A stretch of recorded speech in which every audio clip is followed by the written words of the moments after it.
that is petroleum. While we are fully committed to lowering our dependence on fossil fuels, we cannot disregard the fact that it continues to be our main source of energy. It lights our homes, our industries, fuels our vehicles, takes our children to school, and the buses that carry our workers to their offices. It also supports the livelihood of our farmers and fishermen, making their work easier, faster, and more efficient. And yet, for all its importance, we remain heavily dependent on imported oil. Last year, we imported over 340,000 barrels of liquid fuel.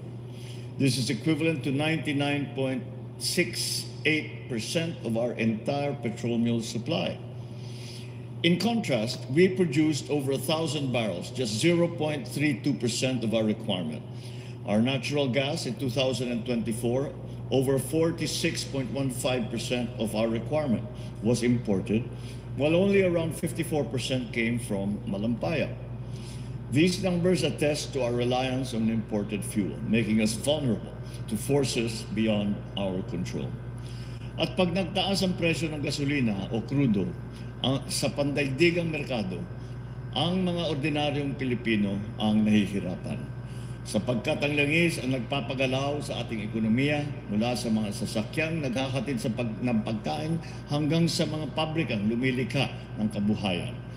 Kapag tumaas ang presyo ng langis, tataas ang pamasahe, ang presyo ng mga bilihin at halaga ng kuryente.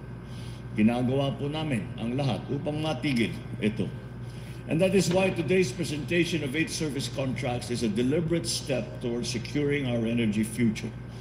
Unlocking over $200 million in investment, these service contracts represent our continued effort to attain greater energy security. Ito mga kababayan ha, sinabi na ni PBBM na $200 million ito, no?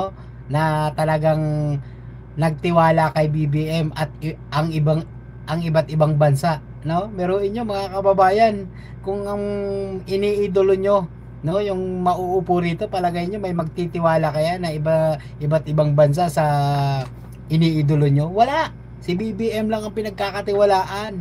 Yun ang isang realidad, no, na nag-iiyakan kayo ngayon. Totoo yan mga kababayan, di ba? Pakinggan natin. And therefore economic stability and self-reliance. Through these service contracts that will pave the way for explorations in Palawan, Sulu, Cagayan, Cebu, and Central Luzon, we open new opportunities for our energy sector.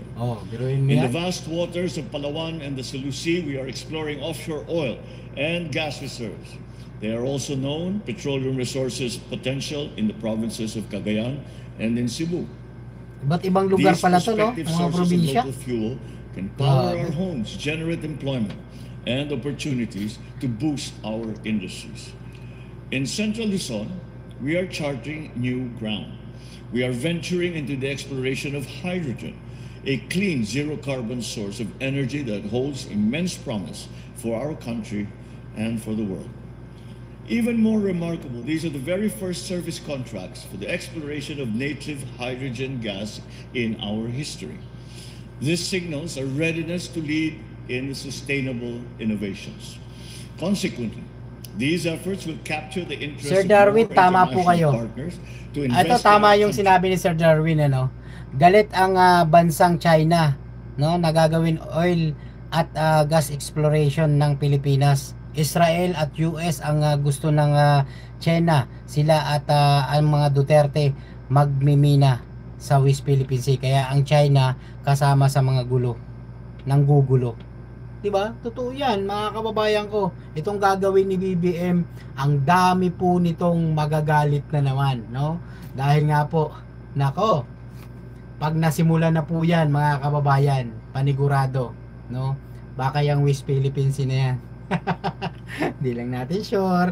Nako, abang-abang natin yan mga kababayan. Kaya sa mga kababayan po natin, lagi po tayo mag-like, share at subscribe sa ating YouTube channel. Sa mga bago pa lang po dyan, para nang sa ganon, yun, lalo-lalo yung mga solid na sumusuporta sa ating Pangulo, i-share na natin ang mga progresibong ginagawa ng ating Pangulong Bongbong Marcos mga kababayan. Wala lang ibang presidente